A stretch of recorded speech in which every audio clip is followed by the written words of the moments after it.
May nag-aalap sa'yo. Puriman Guryo, okay ka lang? Sabi nila. Oo. Kaso nga, bawa mo siya ha. Sino nagsabing Guryo si Puriman? Oo. Ano yan? Ano yan? May nag-aalap sa'yo. Sino yan? Andiyan yung magkapatid. Sino? Si Ate Anchik, tsaka si... Anong anchik? Ansing, tsaka si Ano, Kuya JJ. Bakit daw? May sabihin daw sa'yo. Ano hindi nyo tinanong? Ano? Hindi ko alam, baka mamamas ko. O sige. Ano? Saan natin kakausapin? Doon na lang sa labas? I-ready nyo sa labas. Maraming tao doon, boss. Maraming tao. O daling nyo sa taas. Sa taas, para ano? hindi maingay. Susunod ako dyan. Okay, sige. Okay, sige. Kasi tinitingnan ko to.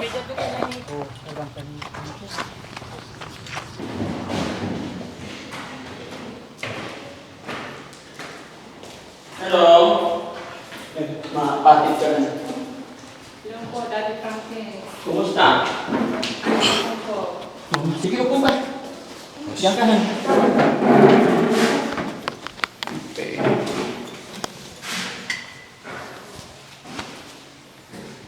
Sensya ka na, Nanay Ansing, ha? Kasi medyo awa ka mo ka. Medyo maingay. Maraming tao dun sa labas at saka mainit. Kasalukuyan pang gumagawa. Nanay Ansing, kumusta? Sinong kasama mong nagbiyahe dito? Kasama ko po si Kuya ko JJ, sir. Nasaan siya? Saan si JJ? Nasa labas. Oh. Sa terrace. Okay. So, nag-commute kayo. Opo. Ang init, no? Oo nga po. Kumusta na? Ayos lang naman po. Anong sadya po? Anong kailangan? Makikipas ko po sana. Matagal pang Pasko, ah. Malapit na po. Malapit na. Oh. Bakit? Anong klaseng Pasko? Pasensya ka na, ha? Kasi yung request mong cellphone, saka na lang muna siguro. Sige. Hindi ko naman alam na darating kayo. No? Han, anong makikipasko daw? Matagal pa pero ano bang ano? Kayo po, kung ano po Daddy. yung paano po. Parang naghahanda ka na pang Christmas party nyo, ah. Oo nga po, wala pong pang Christmas yung mga anak ko po. Walang pang Christmas. May Christmas party din ba kayo doon? Yung mga anak ko po. Sa school. Opo. Hindi pa tapos ang Christmas party ng mga bata? Hindi pa. Kailan ba Christmas party ng mga anak mo? Sa 17 po. So yan ang dahilan. Opo. Magkano ba yung... di ba may limit sa school? Magkano ba limit ng Christmas party ng anak mo? Yung pong isa po, 200 po. Yung isa? Yung isa po, hindi ko pa po alam, magme-meeting pa po kami. Ha? Magme-meeting pa po kami. Ano sinakay niyo papunta rito? Nag-commute kayo? Opo, nag-commute po. Buti naman nagpapasyalan niyo kami dito. Oo nga po. Buti natuntun ninyo yung bahay ni Daddy Frankie. Oo nga po, ang ganda po pala ng lugar nyo. Ayun, salamat. Dito titira yung mga beneficiary Oo namin. nga po, ang ganda po. Maganda. Opo, Hindi pa tapos. oo nga po. Maingay pa. Ang daming karpintero sa baba. Oo nga po. Kaya medyo busy ako. Nagulat nga ako. Sabi ni Rizky, andito si Nanay Ansing. Hala, ba't nandito na? Nasundot na ako. Ha? Nagtanong-tanong kayo. Opo, nagtanong-tanong po. Hindi kuya ko. Naan si Kuya JJ nagtanong-tanong. Dalawa po kami. Dalawa kayo. Opo, Hindi naman kayo nahirapan. hindi naman po. Mga tanong, 2:00 na pala. Matanong ko lang, nag-lunch na kayo. Opo, Huwag kang mag-alala kasi pagka babalik kami kay Kuya Oliver, pupuntahan ko po kayo, dadaanan ko kayo dalawa. Di ba yung last na sinabi ko, aabisuhan ko kayo pag babalik ako ulit. opo. Ano ba sabi ni Kuya Oliver, Kuya JJ, ba't nagpunta ka dito? Anong kailangan din niya? Makikipasko din po yata. Makikipasko din. Opo. Dapat makikipasko, yung 24 mismo, yung disperas ng Pasko para hindi makapalag yung hihingian ninyo. Ayun, mahirap pong magbiyahe doon. Mahirap bumiyahe sa 24. Opo. Kaya inagahan mo na. Opo, inagago na po. Anong petsa Baka ngayon? po wala po kayo nun sa 24 kasi. Ha? 10 Aten ngayon. Ayun mga kababayan, mga kabarangay, si Nanay Ansing. Mahirap daw kasi magbiyahe ng 24. Kaya inagahan na lang niya magpunta dito ngayon. Sigurado ka ate ha, kumain na kayo? Opo, kumain na po kami. Kape. Hindi po, busog Ano yung pa po kape? kami. Ating tan. Ayan. Kape ka, gusto mo? Sige po. Sige, tita. Sige. Dati Frankie, Hmm. kaya po pala ako pupunta dito. Ito po yung listahan ng pinalista ko na po, yung sirat sa bubong. Pinalista ko na po sa asawa ko. Ano to? Yung bubong, yung zero po.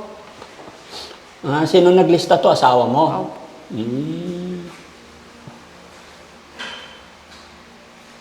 Kala ko yero lang. Pati pa ako na rin po. Pati pa ako.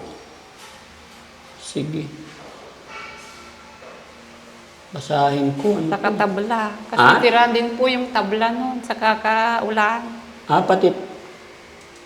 Ito ay kukulamber. Opo. Kusina at kwarto ni Kuya Oliver. Kukulamber. 2 by 3 by 10. 20 piraso. May presyo na rin. Paano mo nalaman? Bakit may... Ay, sa bagay kung puriman yung asawa mo, alam niya yung presyo to. Kukulamber 2 by 3 by 10. 20 pieces, 5,000. Kukulamber 2 by 3 by 12, 40 pieces, 7,200.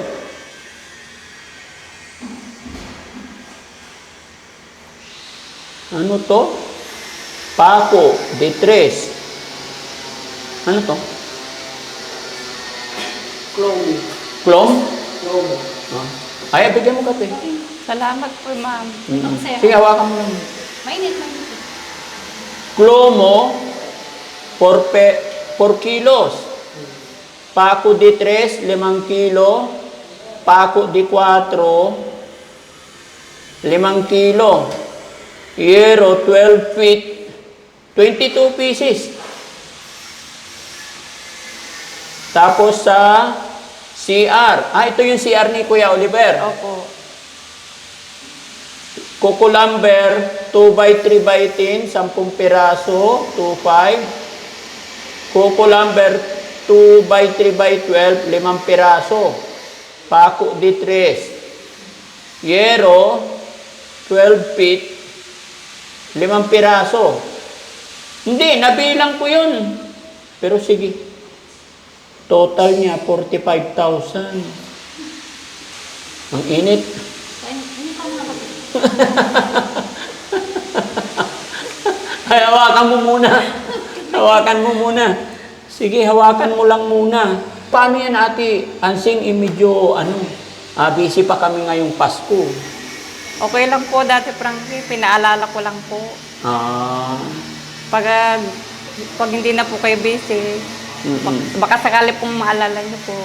Hindi ko naman kinakalimutan lahat yan. Kaya lang sa ngayon kasi, nakapokus po talaga ako muna kay Kuya Oliver. Okay. Napapanood mo ba yung mga upload videos natin? Okay. Kumusta naman? Dami pong nagagalit sa akin, Daddy Bakit? Frankie. Ha? Akala po nila yung bibigay niyo pong tulong sa akin po mga mapapupunta. Hindi po nila alam, para po sa kuya ko po, Oliver yun. Para po sa tutuluyin niya pong bahay. Paglabas po niya. Bakit? Ano bang mga nababasa mo? Na bakit daw po babawasan yung pera ni Kuya Oliver. Para naman po sa bahay ni kuya ko po yun. Pag lumabas po siya, may tutuluyan po siya, Daddy Frankie. Yun lang naman po ang gusto ko. So, yung mga nilista mo dyan para doon din sa kwarto ni Kuya Oliver. Opo. Sino yun, pinalista mo na talaga sa asawa mo bago ka punta dito? Opo. O kwininta ng asawa mo? Pinalista ko na rin po. Pinalista mo na rin. Opo. Okay. So, ano naman ang sinabi ni Kuya JJ pagdating dyan? Okay naman po sa kanya kasi kay Kuya Oliver naman po mapupunta. So, anong masasabi mo dun sa mga tao na nababasa mo pala yung comment nila? Anong sasabihin mo sa kanila? Gusto ko lang pong sabihin, bago niyo po ako husgahan, alamin niyo po muna yung totoo. Hindi po para sa akin yung bibigay po ni Daddy Frankie na tulong para po sa magiging bahay ni Kuya Oliver. Hindi po para sa akin yun. Sakit-sakit po nyo nung sinasabi nyo sa akin. Hindi po para sa akin yun, sa kapatid ko po. Para po sa kapatid ko paglabas po niya. Para po paglabas po niya, may tutuluyan na po siyang bahay. Yun lang po. Nasasaktan ka ba sa mga nababasa mo? Opo, nasasaktan po ako. Minsan, naiiyak na lang po ako sa gabi. Pero yung syempre, ang isipin natin dito, Ate Ansing, honestly po, diretsahin kita, kasi talagang gusto kong unang-unang iisipin natin talaga si Kuya Oliver, which is, iniisip mo yung pag-uwi niya para kay Kuya Oliver, okay ako dyan. Pero gaya ng sinabi ko una, talagang hindi ako basta-basta maka-oo. Pero kung nandyan na si Kuya Oliver talaga, pag pinalaya na siya doon sa pagamutan, on the spot, ipapriority ko talaga yung titirhan niya kung talagang saan tutuloy si Kuya Oliver. No? Pero salamat at salamat sa paalala mo sa akin, concern mo. Asan na yung listahan? Itatago ko na lang. No? Ipatago ko kay ano to. Kasi mga kababayan, ito yung listahan na binigay ni Ate Ansing, total of 45,000. Kasi 22 piraso, bali 27 yung yero sa kusina at kwarto at saka sa CR, bali 27. Ay hindi, ito pa pala. Sige, bali 27 na tag 12 feet. Daddy Frankie, yun pong 45, hindi pa po kasali yung buhangin sa kasemento po. Sa kahalo block. Renovate na pala ang mangyayari kung hindi pa kasali yung yero tsaka ano. Mas maganda ate, kung ganun din naman, panibagong bahay na lang. Kayo pong bahala. Kung ano po yung desisyon nyo. Kasi, yung una sinabi mo sa akin, yung yero lang. Tapos ngayong may listahan na, may kukulamber, plomo, pako, yero, andito na lahat. Tapos hindi pa nakalista ang hollow blocks. Kayo po, kung ano po yung sa Hindi, gawa na lang tayo ng bago. Sige po. O kaya, Ate Ansing, mas maganda siguro, dito na lang kayo tumira lahat. Gusto mo? Hindi po, may bahay naman po kami. Yun ang naisip ko nga kababayan. Kasi sabi ni nanay, hindi ko pa nga naibibigay yung hiling mong cellphone Tsaka yung handa sa Pasko tsaka New Year. Kuya, itago mo siguro to. Dapat nilista mo na yung hollow blocks tsaka kung ilan. Para hindi na, para sabay-sabay. Nakalimutan po ng asawa ko. Yun lang po kasi yung nakita niyo yung mga tabla po sa kayero na butang. Ganitong design gusto mo? Ay, hindi po. Masyado pong mahal yan. Kahit ordinary lang. Ordinary lang. Basta po may matuluyan lang po yung kapatid ko. Oo. Kaya na po ako doon. Napag-usapan nyo na bang mga magkakapatid yan? Opo, doon po talaga sa bahay namin tutuloy. Napag-usapan nyo, paano kayo nag-usap-usap at nag-decide na doon na sa bahay mo tutuloy? Kasi yung isang kwarto po, wala pong natutulog doon. Yun nga lang po, sira po yung bubong. Kaya kailangan pong ipaayos. Nag-usap po kami magkakapatid na doon po siya lalagi, tutuloy. Tapos ako po yung mag-aalaga sa kanya. Kasi yung mga kapatid ko po, hindi po nila maasikaso. Busy po sila sa bukid. Oo. Kaya ikaw nang bahala sa kanya, sabi sa akin ng mga kuya ko. Kaya ako naman po, noon po hindi ko po siya naalagaan kasi dalaga pa lang po ako, nananahina po ako. Kailan lang po ako tumigil kasi nagkasakit po ako. Oo. Muntik na po akong mamatay, kaya tumigil po ako sa pananay, kaya tumigil po ako sa bahay. Yun po ang totoo. Kaya hindi ko naalagaan si Kuya Oliver. Ngayon po, halimbawa po lumabas po siya, ako po yung mag-aalaga sa kanya. Ano sabi ng mga kapatid mo? Ganon, naikwento mo rin ba sa mga kapatid mo na papagawa mo yung kwarto doon? Opo, alam na po nila yun. Pumayag naman na sila. Opo. Kung sakasakali, gagamitin natin yung pera ni Kuya Oliver. Opo. Payag na sila. Okay. Basta napagkasunduan ninyo, pero hindi ko talaga agad-agad ma-decide ngayon kasi busy pa ako. At saka hinihintay ko talagang ano. Naiintindihan ko rin naman po kayo. Nauhaw ako, Han. Sige, sa'yo na yan. Sige ate, para maisip mo pa yung mga gusto mong sabihin, inom ka. Baka may nakalimutan ka pa, baka bukas nandito ka na naman eh. Ang paliwanag ng isip yan. Pag-inom ka ng kape. Oh, kumusta pag-aral ng mga anak mo? Yung mga anak ko po mababait. Saka may utak po sila. Ang matatalino. Opo. Matalino ka rin naman ah. Oo, matalas ang isip mo eh. 'Di ba? Advance mag-isip. Mana sila sa'yo. Hindi naman po ako matalino. Nag-aaral ako. Walang nga po akong honor. Wala kang honor. Yung mga anak ko po Oh, pero advance ka mag-isip. Siyempre, iniisip ko naman po si Kuya ko Oliver. Kahit man lang ngayon, makabawi po ako. Kaya ka advance mag-isip para kay Kuya Oliver. Ang init na ng panahon pero mas mainit yung nararamdaman ko. At eto, pinasyalan tayo Ganda ni po ng CR nyo. Nanay Ansing dito. Nagulat ako kasi Bago- hindi kami bago pa gumala po. ngayon kasi nga puspusan na yung pagbabantay ko dito. Pero ito, Bago pa nire-remind po. tayo ni Nanay Ansing. Tsaka hihingi daw siya ng pang Christmas. Paano kaya to? Anong ibibigay ko sa kanya? No? Anong bigay natin? May hollow blocks pa tayo. Patay, wag. Hollow blocks. Wala na, buhatin eh.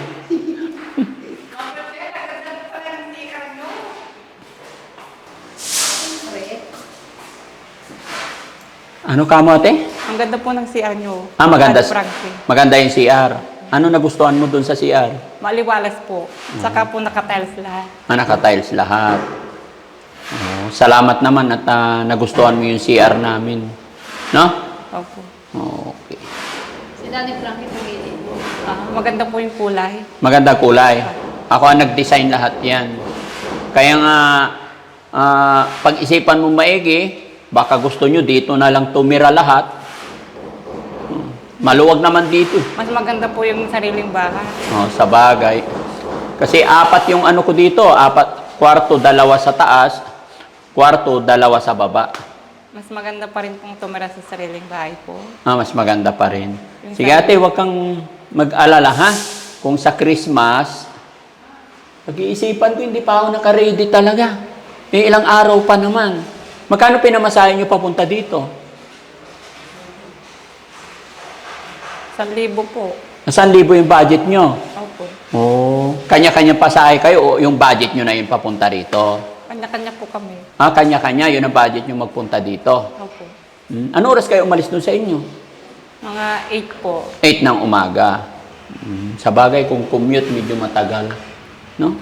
Honey, Christmas, bigyan na lang natin sila ng ano. Pero ate, yung hinihiling mong mga yero, mga kukulamber, pwedeng hintayin ko lang talaga lumabas si Kuya Oliver. Sige po, bahala. Pero huwag kang mag-alala. Pag lumabas na si Kuya Oliver, nakausap ko siya ng maayos, walang 10 araw naman construction, lahat ng karpintero ko pwede kong dalhin doon. Mabilis lang. Huwag kang mag-alala. At naiintindihan ko yung pag-alala mo sa kapatid mo. At salamat dahil ngayon pa lang nakikita ko yung concern mo sa iyong kapatid. Salamat po, Daddy Frankie, at nandiyan kayo na tumutulong sa amin. Sige, si Kuya JJ, puntahan natin doon o papuntahin dito? Doon na lang. Medyo maingay din dito eh. No? O kaya doon sa harap. Maingay din, daming nagpupupukpuk. Tara, punta tayo doon. Tara ate.